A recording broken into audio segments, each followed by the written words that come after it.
Hello, everyone. This is a short mini lecture for Chapter 1 for Marketing Management.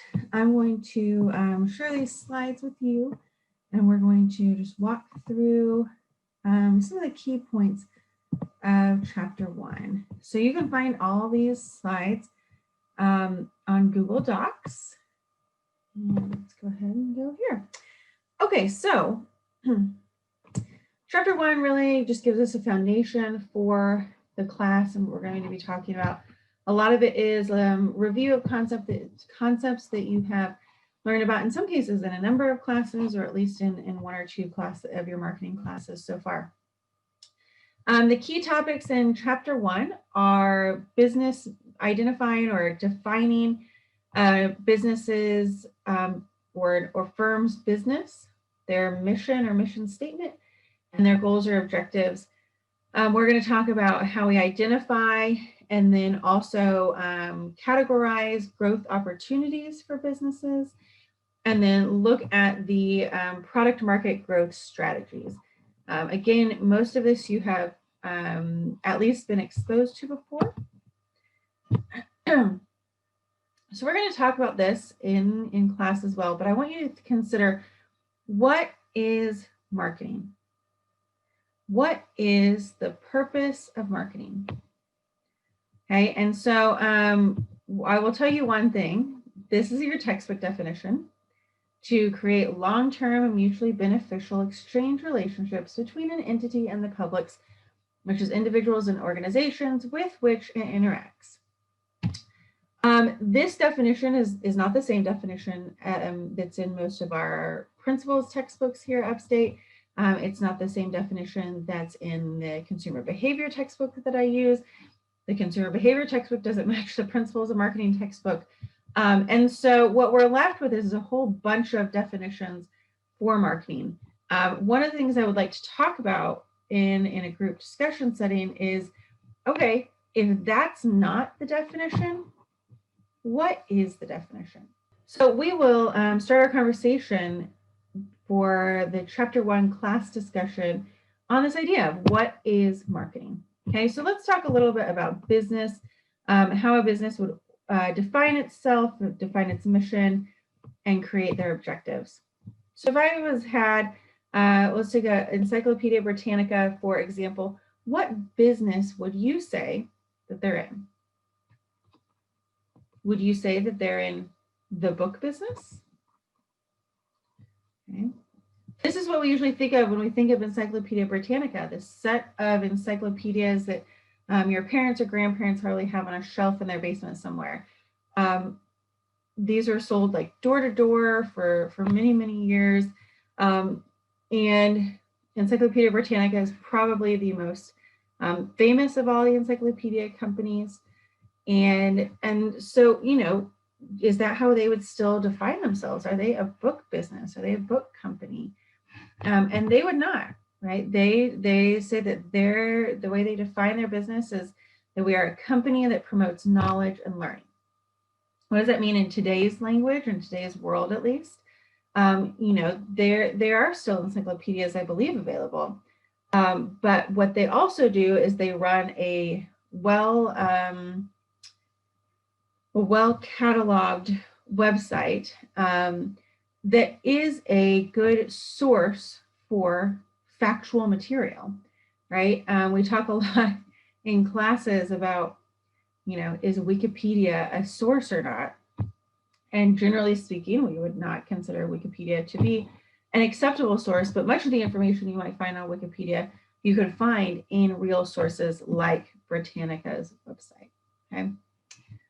As a side note, if you ever stop by my office, I actually have an encyclopedia from 1923. And interestingly, instead of having a bunch of volumes, there's one volume for the encyclopedia that includes A through Z. It's about 4 inches or so thick, and then it's probably like, I don't know, 16 by 18 inches. It's this huge book from 1923. It's super interesting just to kind of look at the topics that are in there, what was included, And also just to consider that they were able to include everything all in one book. All right, so let's take another example. How about Kodak? What business is Kodak in? Think about that for just a minute.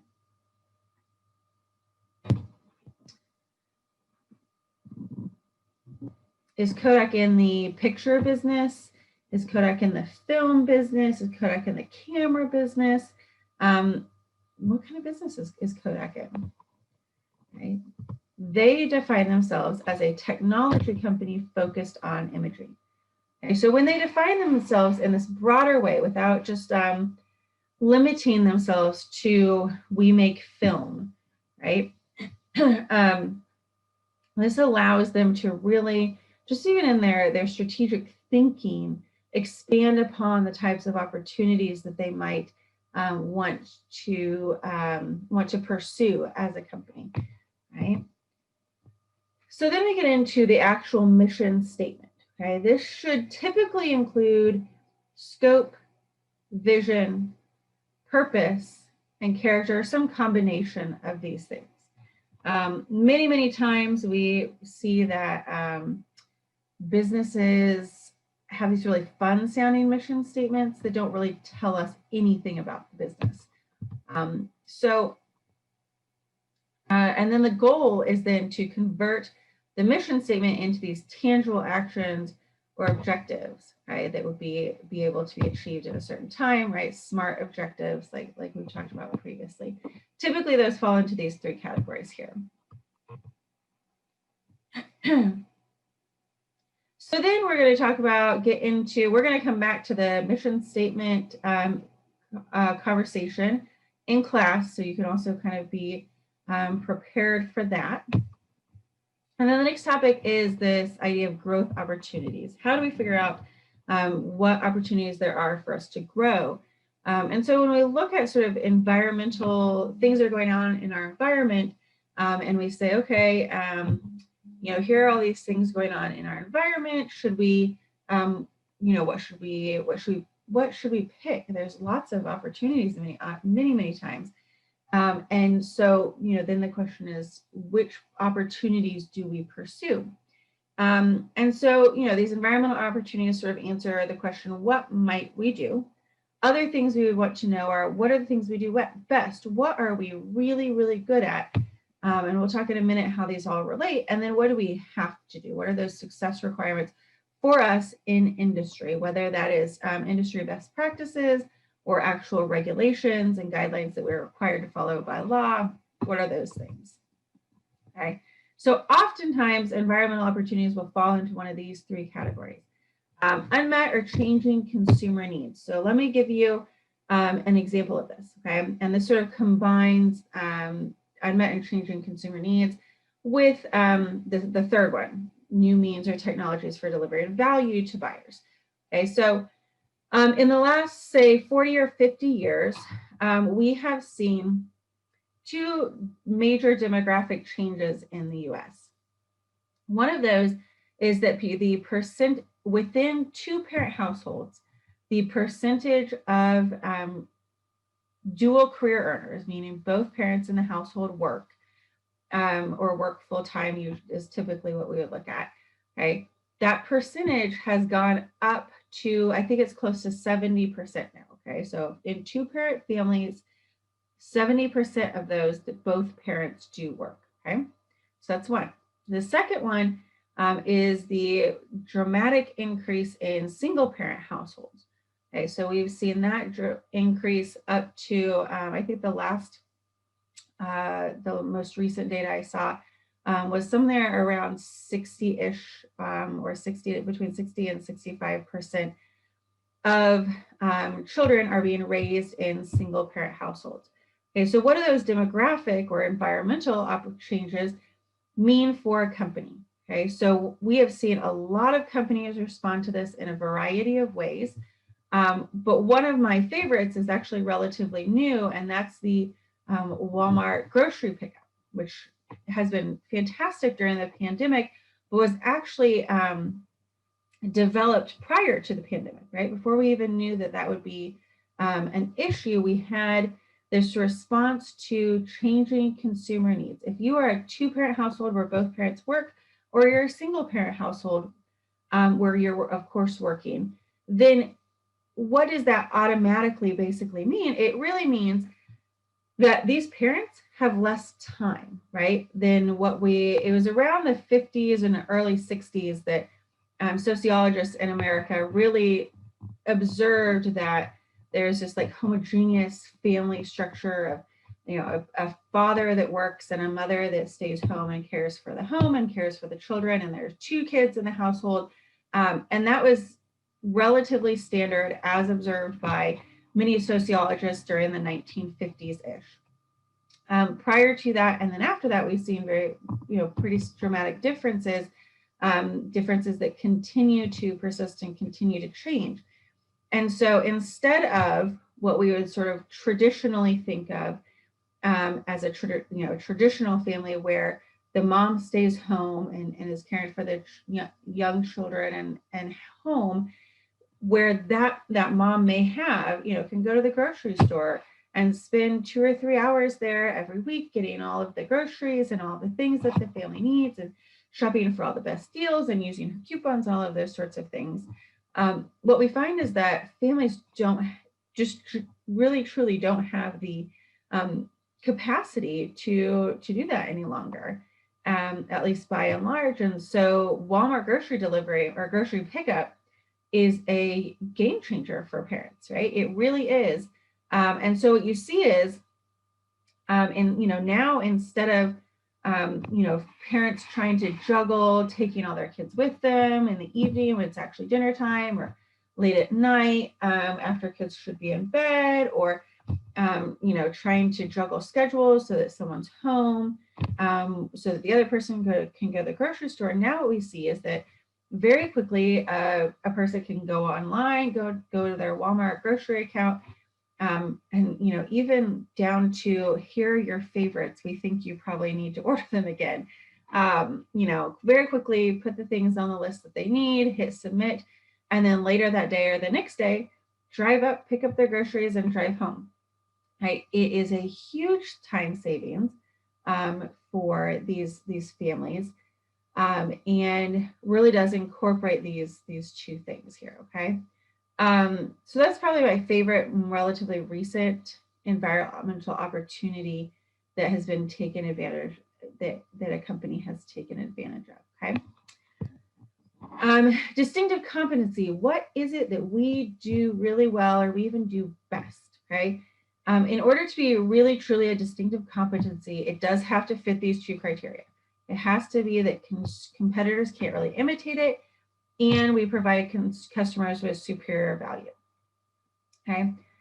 So if we look at Walmart, generally speaking, we would consider one of their distinctive competencies to be their distribution system. The way they have it set up so that at least in normal times, it was very rare for their shelves to be bare, because as soon as stock gets low, there's a message that's automatically sent to the warehouse, right, and even sent to the manufacturer to let them know when to send more of the product. And so that can be really important as we consider new opportunities, right? Walmart had, when they would have been considering the grocery pickup system, would have to consider how do we incorporate, does our distinctive competency of distribution help us to take advantage of this opportunity? And how can we utilize this distinctive competency to become successful in this area? All right, so then the third one was actually success requirements, right? Which we'll talk about in a minute, but I just wanted to hit on it here. Again, those are the things that we are required to do in order to be successful in the industry. And that may be like an actual requirement by law or by trade association membership, or it may be some sort of social norm or just industry best practices. All right, so I want to talk briefly about the SWOT analysis, but I'm going to put that in a separate video so that you can use it, also utilize that little talk on when you're getting ready to do your SWOT analysis for your project. So I want that to be easily accessible. Okay. All right, then we have growth strategies. product market growth strategies are generally fit into this little 2x2 grid that you would have seen in, at a minimum, seen in Principles of Marketing. We're just going to briefly talk about it one more time because this is a good way to really think about how to frame those opportunities that you're considering taking advantage of. Okay, so let's say you have an opportunity in the environment. It matches up well with your distinctive competencies, your strengths. You have the resources available to do it.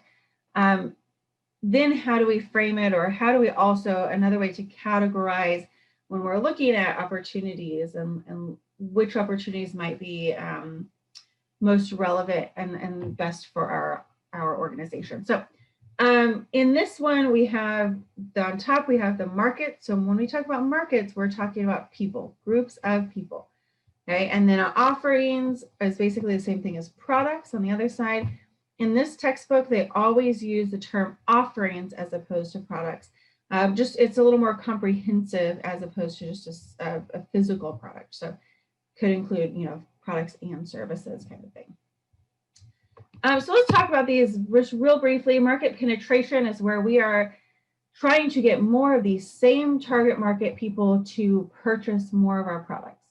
Okay, we want to penetrate the market further than we already do. So generally speaking, this would be where we already have, at least to some extent, a strong market share, but we want to increase that.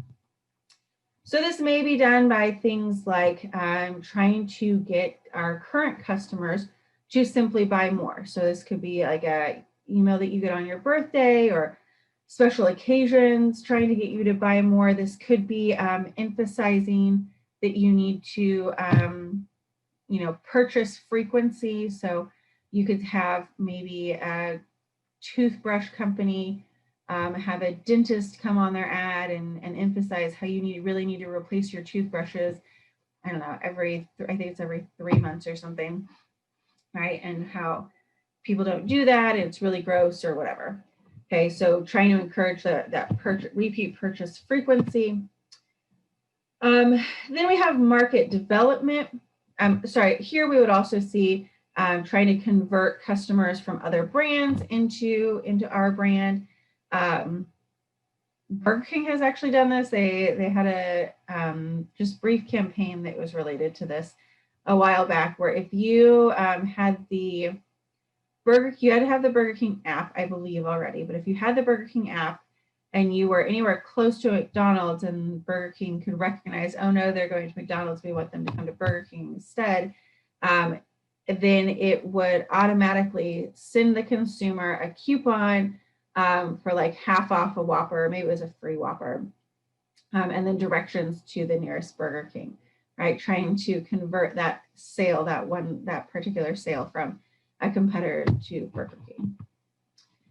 Market development is where we are trying to move into a new target market. So this is very, very common that you may see with your projects where companies are looking to expand target markets. So we're still talking about the same products. We're not going to change much about our products. We might change like a color of the packaging or something, but generally speaking, we're going to keep the same products and market those to new people. The web has really helped to expand that for people, whether that's Amazon or places like Etsy or personal websites where you can just get on and expand your target market that way. So sometimes you'll see this on websites and things like that.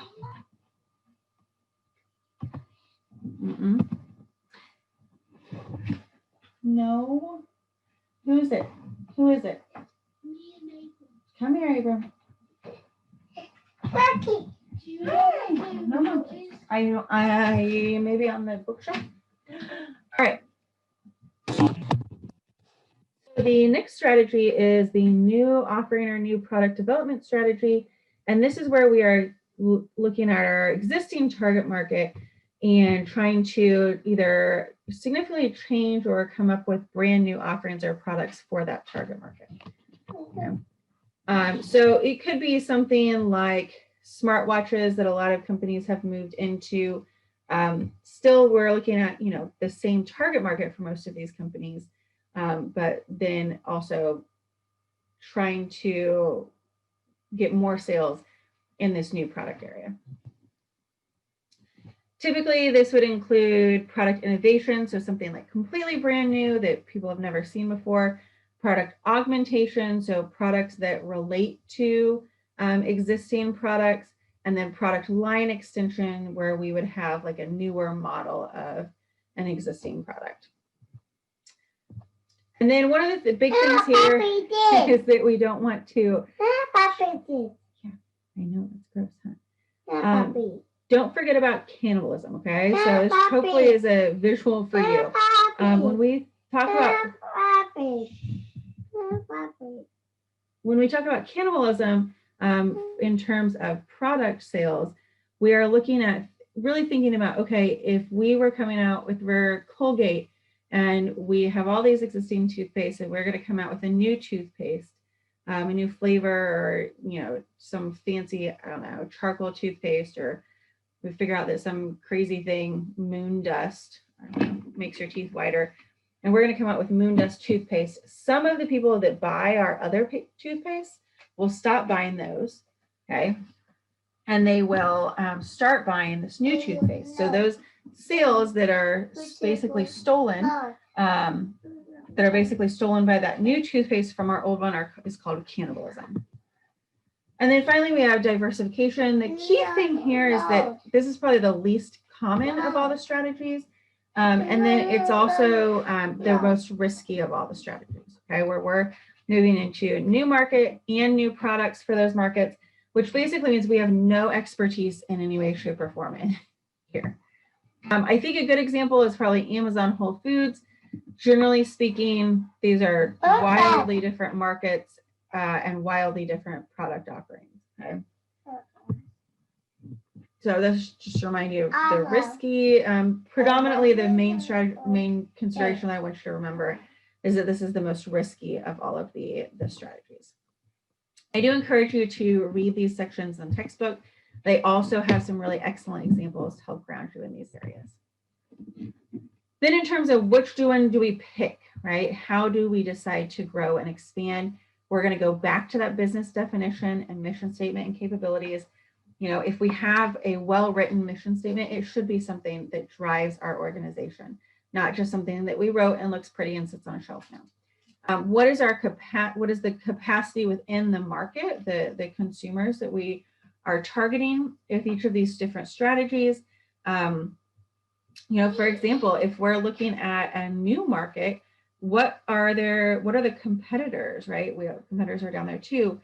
Is there capacity within that market for us to truly be able to perform well and capture some of that market share? What are the trends in consumer behavior in terms of that market? What's going on in the environment? How's the economy doing? What does that lead to in terms of consumer behavior? We know that when the economy is not doing particularly well, there's a lot of brand switching from name brands to store brands and things like that might significantly impact our choices. And then, of course, what are our competitors doing in each of these categories, and what would we expect them to do if we were pursuing one of these strategies? What might we expect them to do in response? And that might be important as well. So when we get to class, we will talk about what is marketing. We're going to talk about business mission statements. We're going to talk about SWOT analysis just briefly. And we're also going to talk about the Chapter 1 articles that are posted along with the Chapter 1 materials. So I hope you guys have a great rest of your week, and I'll see you in class. Bye.